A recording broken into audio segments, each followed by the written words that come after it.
તળાજા નજીકના સુભાવડ ગામે એક યુવાને ઝેરી દવા ગટગટાવી લેતા તેઓને તાત્કાલિક તળાજાની એક ખાનગી હોસ્પિટલમાં સારવાર અર્થે ખસેડવામાં આવ્યા.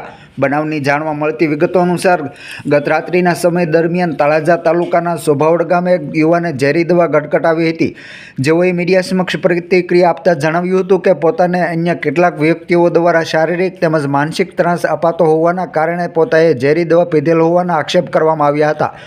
જોકે આ બનાવમાં કેટલું સત્ય છે તો પોલીસ તપાસ બાદ જ જાણવા મળશે. હાલ યુવાને ઝેરી દવા પી લેતા તેઓને ખાનગી હોસ્પિટલમાં સારવાર અર્થે ખસેડવામાં આવ્યા છે. રમણભાઈ કિમજીભાઈ સોસા.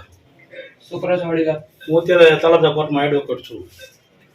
શું બનાવ બન્યો છે?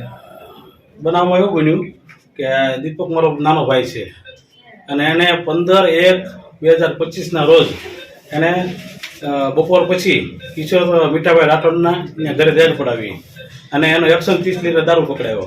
બરાબર, દારૂ પકડાયો એ બનાવની દાગ રાખી અને કિશોરે વારંવાર માણસો મોકલવા મારો ભાઈ અત્યારે હાલમાં જૂના સોભાવડ અને અહીંયા પ્લોટ વિસ્તારમાં રહી છે.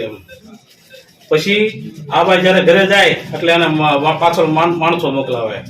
માણસોમાં એને કિશોરભાઈ મીઠાભાઈ રાઠોડ, પછી ગોવિંદ ભરવાડ, પછી એનું સંજય ભોળાભાઈ ચુડાસમા અને છેલ્લે હમણાં કાલે આવ્યો હતો આપણે દોલુ સાજિદ ઉર્ફે એની અટક બેલીમ છે.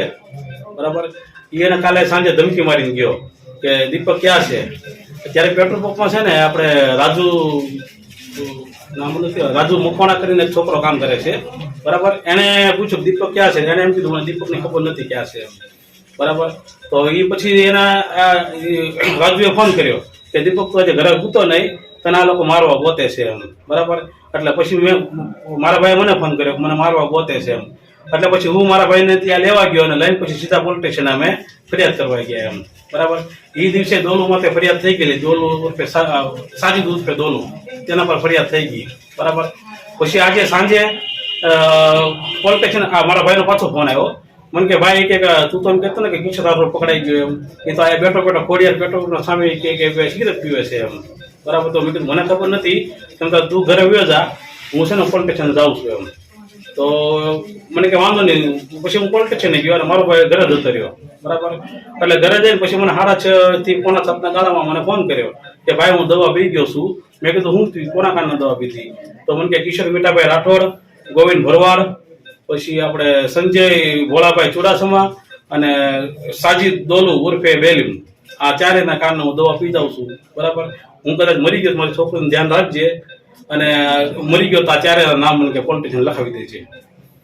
બસ આટલું જ મારું નિવેદન છે. અને બીજું એટલું કહેવાનું કે 15/1/2025 રોજ ફરિયાદ થયેલી. બરાબર, હાલમાં પીઆઈ આપણે નામ મને પીઆઈ આપણે તળાજા પીઆઈ ગોહિલ સાહેબ. બરાબર, એને હજી એની ધરપકડ નથી કરી. બરાબર, એ શું કામ ધરપકડ કરતા નથી મને ખ્યાલ નથી, પણ આજ સુધી એને ધરપકડ નથી કરી. હું 5 વાર પોલીસ સ્ટેશન હું ગયો. પછી જ્યારે બીજી વાત એ કે જે દિવસે દારૂ પકડાયો ત્યારે રાતના 2:30 વાગે કિશોર મીઠાભાઈ રાઠોડ, સંજય ચુડાસમા અને ગોવિંદ ભરવાડ આ 3 વ્યક્તિઓ જઈને પથ્થરમારો કર્યો. એની પણ ફરિયાદ નોંધાઈ ગયેલી છે. એના પર ફરિયાદ થઈ ગઈ. એટલે 14 તારીખથી લઈ અને 15 તારીખ સુધીમાં 4 ફરિયાદ થઈ.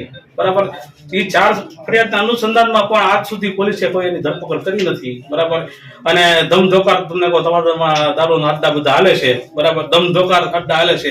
બરાબર, જો પોલીસ વાળા નહીં પાડે તો પછી અમે પોતે વકીલ મંડળો એના માટે કાંઈક એક્શન લેશું એમ. આભાર.